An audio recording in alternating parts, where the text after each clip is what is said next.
You are listening to the Disney Dream Girls, an unofficial Disney Theme Parks podcast. And this is show number 510 for sometime in July. I can't work out the date. We'll just go with that, shall we, guys? Where dreams begin. Hello and welcome to this week's Disney Dream Girls. My name is Michelle Young, and together with my jolly good chum Jane Phipps, we are your guides to the place where dreams begin. Well, hello there, listeners. Just me today, but I have an incredibly special guest who is basically going to fill the airwaves as I'm a little bit croaky and Jane's away doing things to do with her husband being a massive game creator from the online world. So they're busy, but we have the wonderful, the amazing Seth Kabuski with us today, and he's going to entertain us about all good things in the theme parks in Orlando. Hello and welcome, Seth. Thank you so much for having me back. It's always great talking to you, talking for you. You can't do the talking this week. I'll take over, no problem. Awesome. And you know, the opportunity is there. Just saying, next month I'm in town. Just so you know. I'm always up for meeting up with you in a park, and we'll sit on a bench and have a chat. I would love to. Awesome. Well, we will then get my take on some of the things that you're going to be entertaining us about, some of the new exciting things that have been happening over in Orlando. And let's start with the biggie. Okay, I love Splash Mountain. I've said it. Everybody knows it. I love it. I have got Splash Mountain artwork on my walls. I have got the book by the wonderful, rest in peace, Jim Corcus, all about the history of the attraction. I've spoken at length in the past with Jim about it. So for me, it was like a dagger to my heart. But for many people, it was like, wow, let's get this troublesome ride out of the way and bring in something new. Now, I've not experienced it. You have. Handing the mic over. Yeah, and thank you so much for paying tribute to Jim Corcus. He was a friend of mine too. I worked with him on some books, and I wrote an article when his book "Who's Afraid of the Song of the South" came out. It was all about Splash Mountain. Talked to him a lot about that topic. I do have a soft spot in my heart for Splash Mountain. Not so much the movie Song of the South. I have a copy of the Japanese Laserdisc because you can't get it in the States. And I think that movie's, while there is some really great animation in there, as a movie as a whole, I think people only worship it because they've never actually seen it. It's hard to get through that movie. The attraction, Splash Mountain definitely took the best that was in a problematic movie and made it into attraction, that everyone loved for a long time. But I think the core of what people loved about Splash Mountain is still intact in Tiana's Bayou Adventure, and that's the drops and the splashes and the whole log flume feeling of it. It is, if you were to be like, the Who's Tommy and go in deaf and dumb and blind and just ride the ride for the ride itself, stripping away, the visuals and the soundtrack, it is the same ride. So if you rode Splash Mountain for the splash of the mountain, the splash is still there, the hill is still there, the drop is still there. As far as the scenery goes, I gotta say that I gotta give it to the Imagineers for really putting a lot of care into, adding a new lushness, a vibrancy to it, a texture. The old Splash Mountain was designed around a very flat, cartoonish look. And while Princess and the Frog, the movie this new version is based on, is also a 2D animated cartoon, it's got a lot more of a watercolor kind of texture and depth to the movie. And they brought that look, that richness of detail into the ride. And I think the ride looks just great on the outside with all the greenery, on the inside with the lighting. The Splash Mountain, as good as it was in both coasts, it had seen better days. and it had a lot of wear and tear and a quarter century of mildew. And so this ride just looks and, to be frank, smells a little better than Splash Mountain did in its last days. You know, I got to stand and applaud. Don't not stand in the boat because that would be dangerous. But applaud for the new animatronics, which, when they work, which we'll get to that in a second, are really just as good as the animatronics that I saw for the Frozen ride in Hong Kong Disneyland, which I thought were just some of the best animatronics ever. The Tiana in this, the Louie in this, they're really great. Expressive, dynamic, fluid, everything you want out of an animatronic, and everything that the old Splash Mountain animatronics, which were phenomenal for their time, age just took its toll, and there was so much stuff that, you know, the Walt Disney World version. You were very lucky if you ever saw that $1 million bouncing bunny come out on his arm and jump around. You know, that was like a lucky day if you got to see that actually work. So there's a lot of great things about Tiana's ride. And maybe the best thing is that it's just got this sense, you know, there's signage that you see in the queue that says all are welcome. And for every person that really loved the old Splash Mountain, there was another person out there who might have felt, you know, alienated or distanced or, you know, not comfortable because of it for various reasons. Not just because of whatever political, cultural, racial reasons, but also because Splash Mountain had dramatic tension. It had villains. It had a little bit of scariness. Even the design of the ride from the outside visually, with the old Chickapin Hill tree stump coming to a peak at the top, making the whole thing look bigger and taller.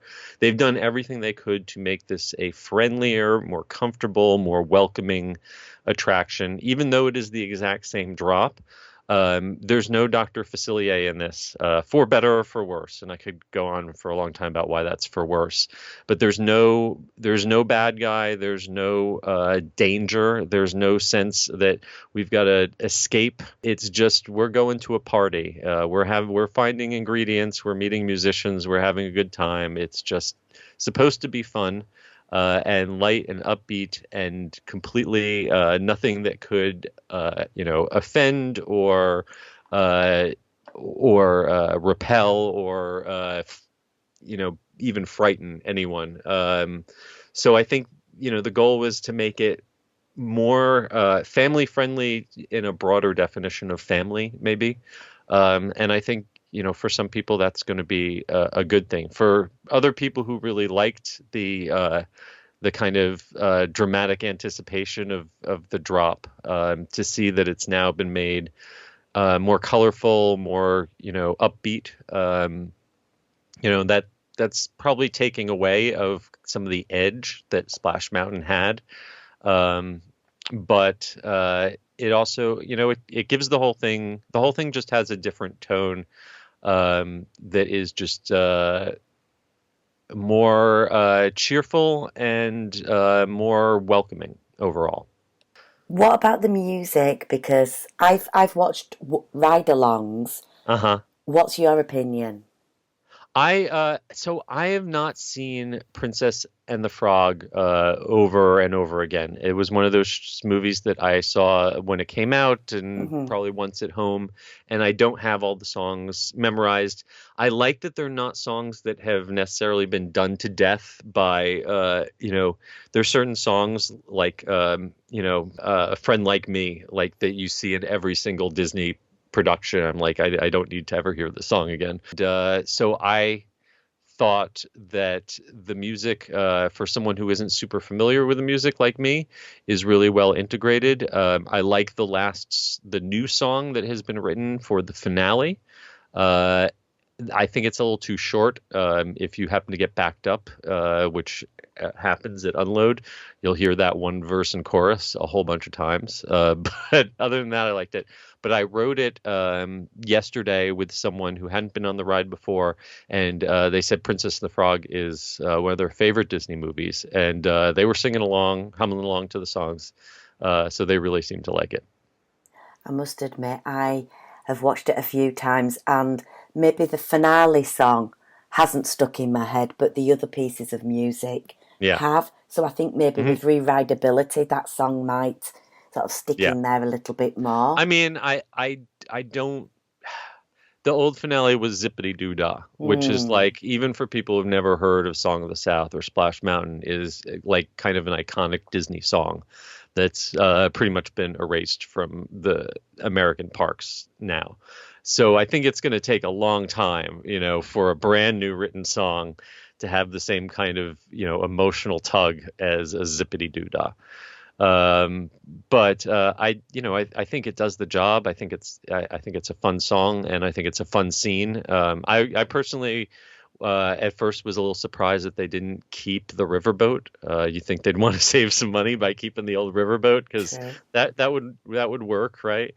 But no, they redid it as a whole, New Orleans scene with the restaurant, and I like the mix of animatronics and then windows that have video screens behind them to sort of create a greater sense of depth. It's something that they use in a bunch of places in the ride that is mostly, but not totally successful.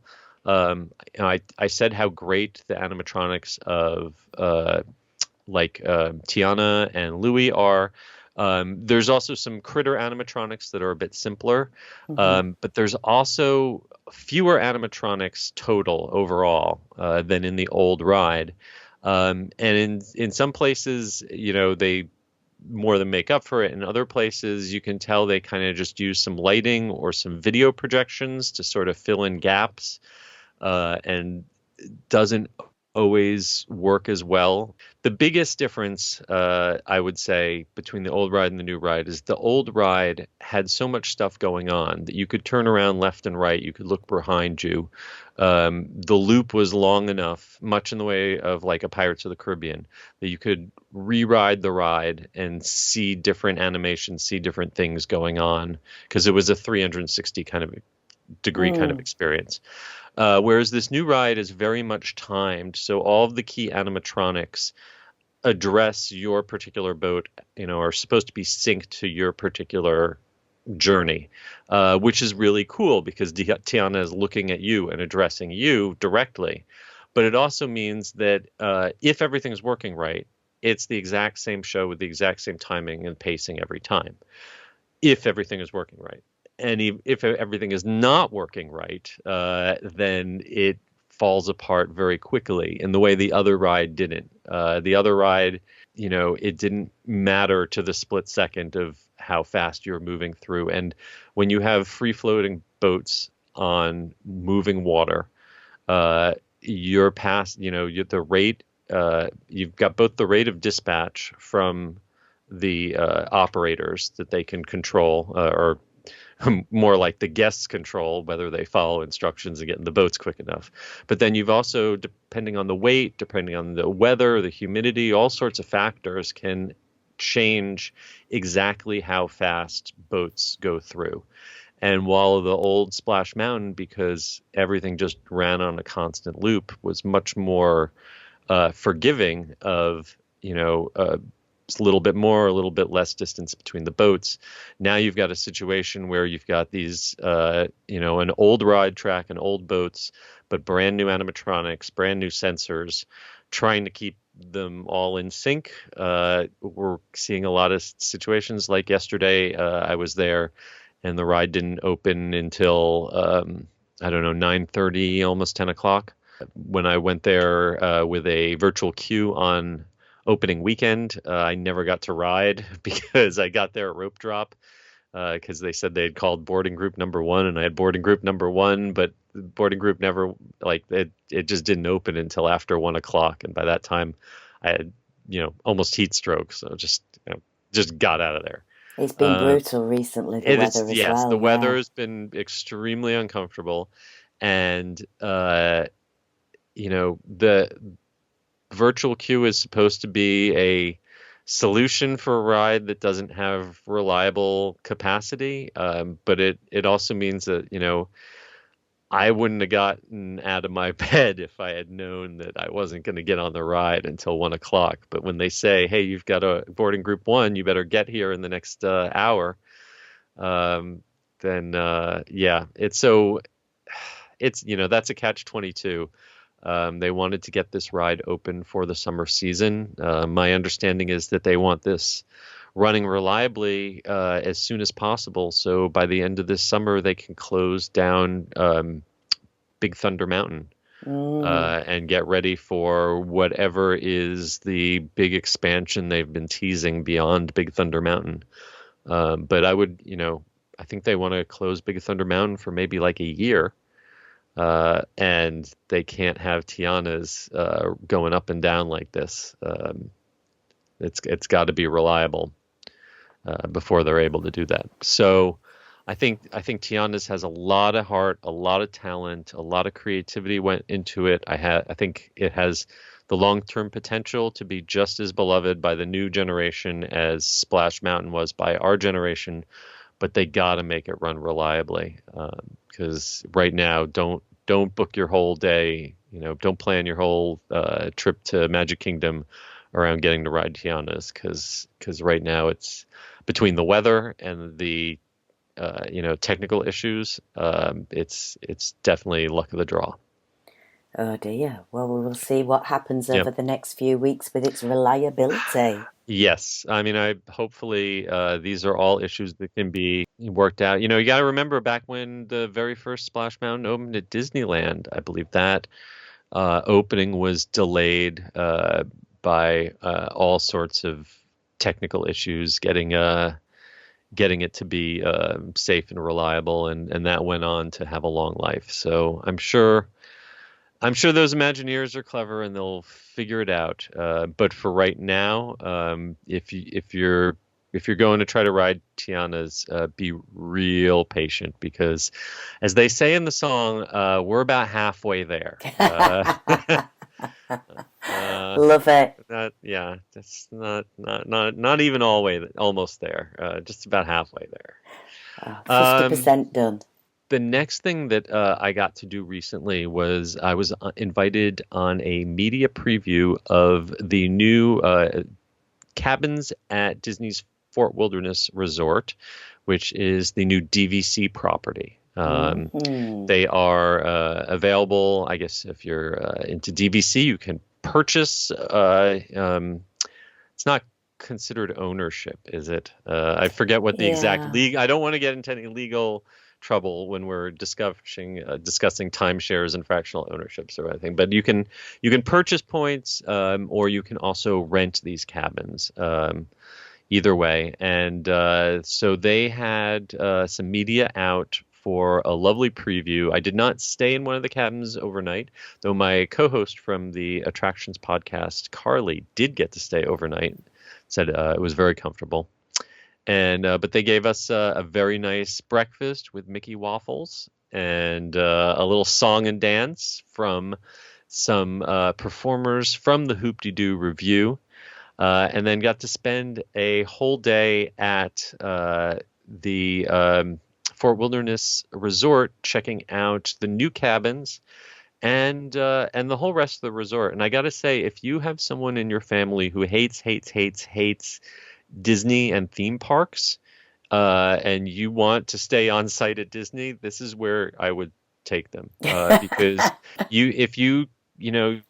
the rest of the family can go on into the Magic Kingdom or wherever, and someone could easily spend a weekend or a week here and not ever know that there's a theme park right on the other side of the lake. Other than the fact that everyone has like Mickey decoration outside of their RVs, like the lengths, even this was just for around 4th of July, and people had giant inflatables of Mickey as Uncle Sam and Donald in colonial gear, and you would have thought it was put up by the theme parks, but no, these are just the super fans who park their RVs at the campsites.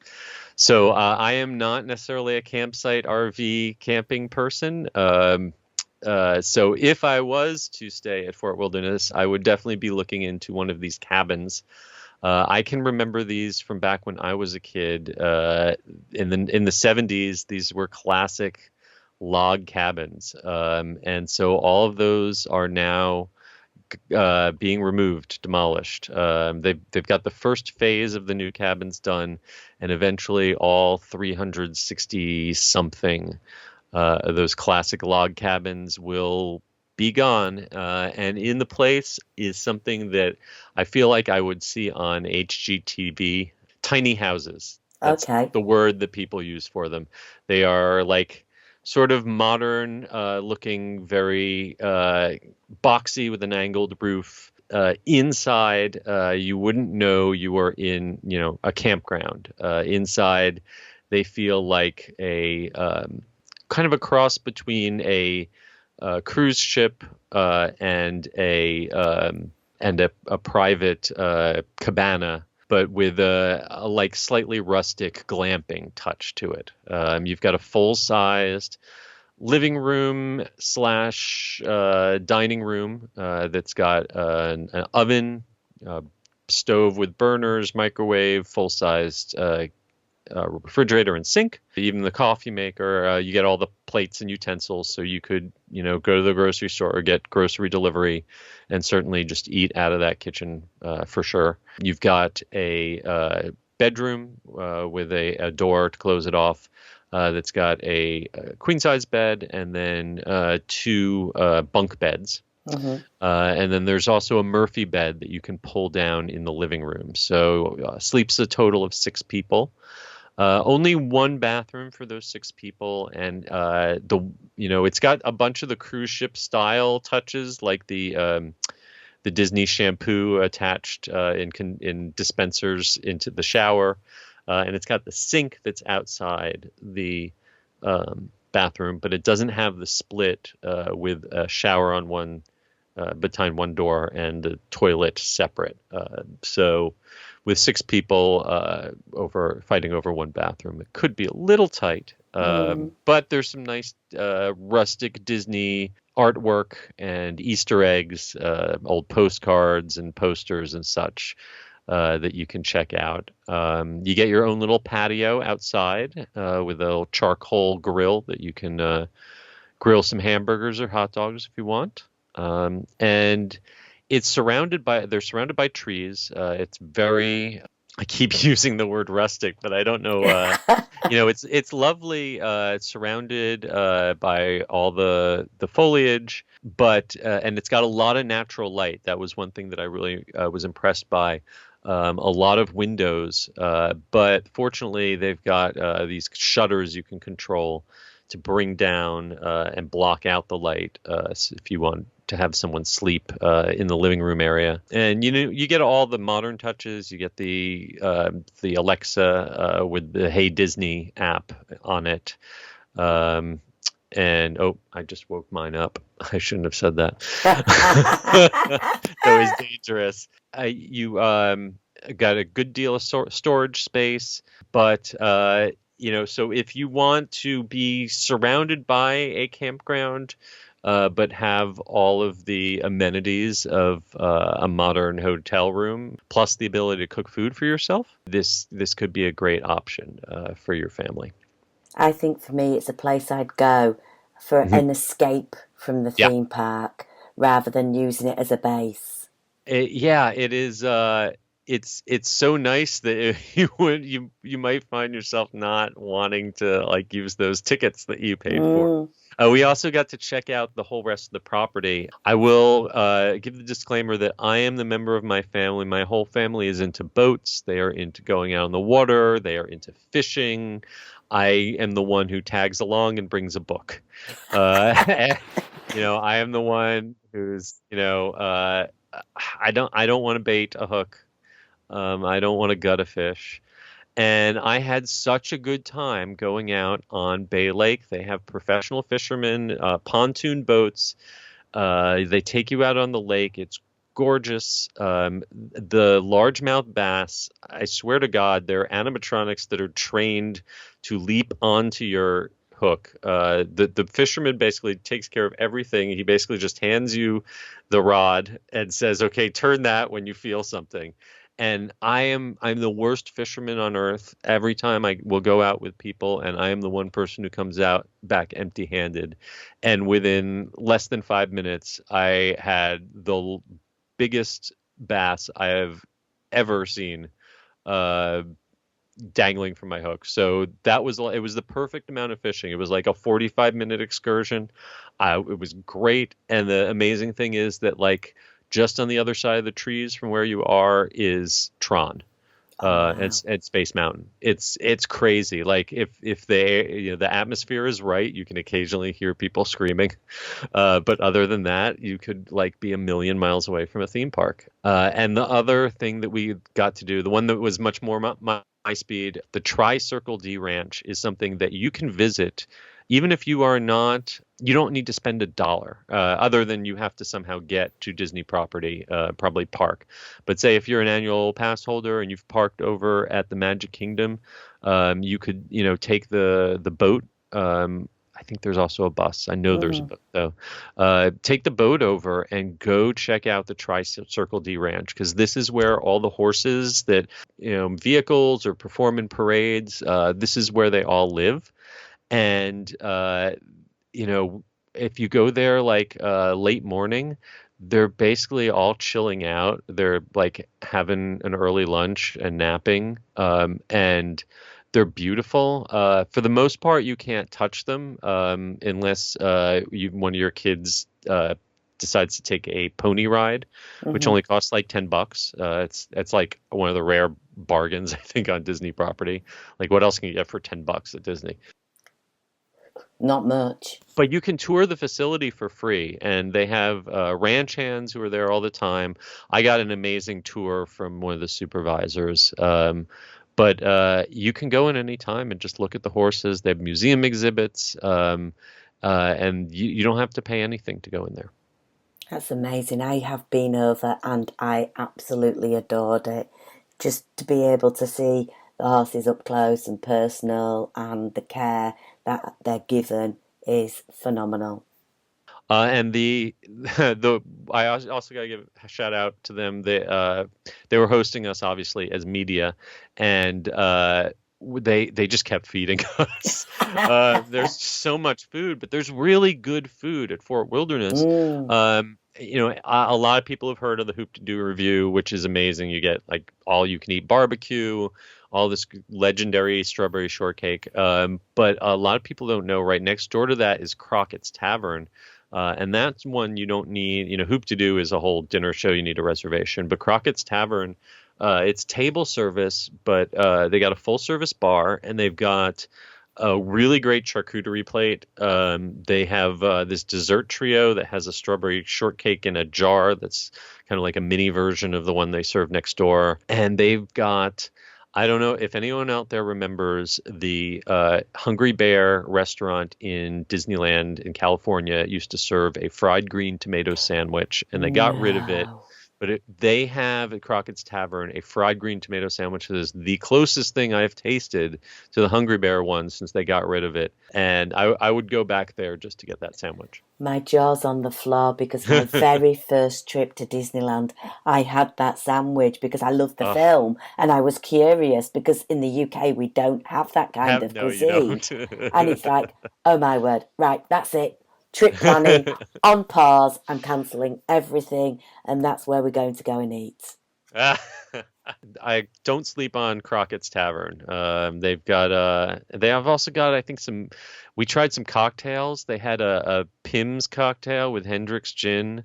And I think they also do like a moonshine cocktail. So yeah, Crockett's Tavern. I would say don't plan on driving your golf cart around after you've had a few there, because yeah, that would be bad. But no, I had a really great time visiting. Honestly, I am not going to give anyone any financial advice over whether purchasing points at a Disney Vacation Club is a wise financial investment. Hmm. But the properties are certainly gorgeous. And maybe you can rent some points to check these out, or look into just purchasing a one night stay or whatever. Looking into it because I really had a good time. Sort of the perfect trifecta. There Yeah, was another big event that you went to this week as well. I did, and I know some folks are kind of they're feeling a little salty about this, but I went in skeptical and came back surprisingly happy from the media preview of the new Country Bear musical Jamboree. The beloved Country Bear Jamboree, which has existed in one form or another since 1971. It was actually one of only two opening day attractions that was completely original for the Magic Kingdom. The other one would have been the Mickey Mouse Revue, which is long gone. So when they announced that they were shutting down the Country Bears and giving them a whole new soundtrack, a whole new show that would no longer be classic country western music, no more Blood on the Saddle, no more all the guys who turn me on will turn me down, all those wiped clean from existence, and instead they would just be doing like Nashville style covers of Disney movie songs. I was really annoyed, to be honest. I did not. I think it just sounded lazy and pandering to me, and Mm, I'm glad that I was wrong, um, because the show was, I felt, more entertaining, better paced, more accessible, and way more impressive from a technological point of view than what the show had been before it closed. I'm not going to say it's better than the original 1971 version, but mhm. that version has been gone for a long time. What we've had for several years now was a cut down version. There was an edited down version. The show nearly went away at one point, and they, in a kind of a last ditch attempt to save it, they edited out a lot of the dialogue, they tightened up a lot of the songs, and I thought that the people who were doing that had the best of intentions and were trying to salvage what they could in the face of changing consumer preferences. That the edited down version, just the pacing didn't feel right. It worked only then on a nostalgia level of reminding you of the original show, but it just didn't have the flow or the energy that the old show had. This new show has flow, it has energy, it has heart.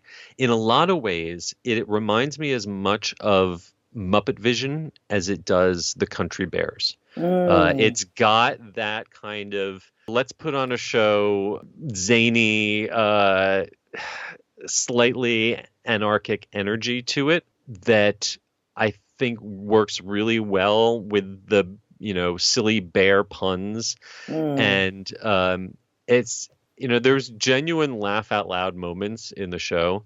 There's some great little Easter eggs and references. If you're a hardcore Disney fan, like if you know what the Mineral King ski resort was supposed to be, like you will appreciate that they've done their research on this one. I really I went in, like I said, I went in skeptical, and it's obvious. I talked to some of the Imagineers in a little press conference afterwards. All really cared about the old show. They all care about the legacy of the Country Bears. Even when you go into the queue now, they've added. They've got the Mark Davis classic concept art on the walls, but then they've also now got props and stuff. Some are actual props from the original shows. Like if you remember the Vacation Hoedown version, they've got the camera prop that they salvaged, I guess, from the Disney archives, and they put it on display. And they've got things like a napkin with the set list written on it. That's an old napkin from the Hungry Bear restaurant in California. That all sorts of little insider references that real fans will definitely appreciate. So it's not like they just you know killed the soul of the Country Bears and made them sing Disney songs. It works. Like even the thing that I was most apprehensive about, which is what happens to Big Al. You know, Hmm. if people remember anything at all about the Country Bears, it is Big Al and Blood on the Saddle, right? Hmm. Um, and what I found is that Al got just as big a reaction as he ever did, and it wasn't necessarily the lyrics of the song Blood on the Saddle that made that scene work. It's the guitar, or the more specifically the out of tune guitar. As soon as you hear those guitar notes, even before the lyrics, people are laughing. And it turns out that changing the song from Blood on the Saddle to Remember Me, but doing it with that same kind of over the top mournful tone, works just perfectly well. And now, like, you can have that same moment, that same energy. It sells the same story beat, but like a kid in the audience who can recognize or identify the song "Remember Me," as opposed to explaining to the kid why is there blood on the saddle. So yes, I will treasure my vinyl record of the original Country Bears show and listen to it. But I think that, for a kid that was born, a decade ago and not born in 1970 something like me, that again, similar to Splash Mountain and Tiana's, this will be this generation's Country Bears, and it's a perfectly good Country Bears for them to grow up with. Thank you for that, because I, and as we said, people have their own opinions. I Hmm. never went in the other version. I didn't like it at all. So when I've watched the videos, it's like I'm going, because the songs just sound Yeah. so catchy. It's a different take on the original music that was presented. So it's encouraging me to go in. Yeah, and some of the songs I wasn't too familiar with, like there's one from Zootopia, Try Anything, Hmm. and it's now Trixie with the trio of Bubbles, Beulah, and is it Bonnie? Hmm. I can never remember. But I didn't really know that it's like a Shakira song, I Yeah. think. I saw Zootopia once. I I really like the version. It's like a country version that they have in the show. I was like, well, what song is this? I gotta see this movie again. It's an Um, earworm, isn't it? yeah, I gotta look it up on Disney Plus again. And and they still do have they do the Come Again song as the exit music, just like the old version. And what I liked a lot is also that the three heads on the wall, there's a moose, a deer, and a buffalo who are like Uh-huh. mounted on the wall. And they always like had a little introduction at the beginning and would have occasional comments, but they've like been integrated into the songs now as like backup singers. It makes the whole thing much more immersive. And I really got to mention that it's more than just that they gave the bears new costumes or new skins. They stripped them down to the armature and got all new servos, all new actuators. They aren't electric like the newest AAs, but they are like really high end. They have much more fluidity, much more range of motion and speed. There's a guitar or a fiddler who plays supercalifragilisticexpialidocious, Hmm. and if you just look at the speed and the fluidity with which he's bowing, it's much more dynamic than the animatronic used to be. All of them have just so much more motion to them. They all look really great, and I hope they stay looking great for a long time. Fingers crossed. Really Yeah. quickly before you dispatch, Universal. over at Orlando is going to be probably inundated by British guests because of what's been happening with regards to the big fallout over the changes to DAS and over Lightning Lane Multi. I noticed when I've been watching some of the YouTubes about Universal, there's hmm the new Villain Con Blast, there's the DreamWorks Animation Land, and obviously everyone's talking about 2025 Epic Universe. What little bits of information can you share with us? Oh, I it's funny that you mentioned I'm just putting the finishing touches on my unofficial guide to Universal Orlando 2025, which if you know anything about the new Epic Universe that did not come directly from Universal itself, it probably came from Alicia Stella over at Orlando Park Stop. She's the queen of construction permits, and so she has helped out with the book this year, so that we have like a full coverage, including touring plans and everything for the new park a year out from the park opening. So I could probably do a whole episode with you talking about all the things that I'm excited about Epic Universe. But well, I would the one thing, the only land that they haven't talked about yet is the Wizarding World of Harry Potter. And this is going to be presumably the last Wizarding World in Orlando, at least. And this one is based around the Ministry of Magic. The weird thing is that the outside is all Paris. It's all based on the Fantastic Beasts movie that was set in Paris. So you've got a Circus Arcana, you've got all the Paris streets, but then you're going to take the Flu Network to go to the British Ministry of Magic. So you're going to see the whole lobby, just like in Order of the Phoenix. Is that the one where the battle in the Ministry? Yeah. Yeah. So you're going to take the Flu Network to get inside the Ministry, and then you're going to have a ride that, if you liked Forbidden Journey and Gringotts, this is, from everything I've told, this is the one that's going to top both of those. This is Universal trying to definitively beat Rise of the Resistance over at Disney. Wow. With a new ride system that is it's going to have some elements similar to the Spider-Man or Transformers ride system, but we'll also be able to simulate an elevator that drops and lifts and moves all different directions. And it's going to have a lot of physical sets. It's not going to be, a simulator just sitting still in front of a screen kind of thing.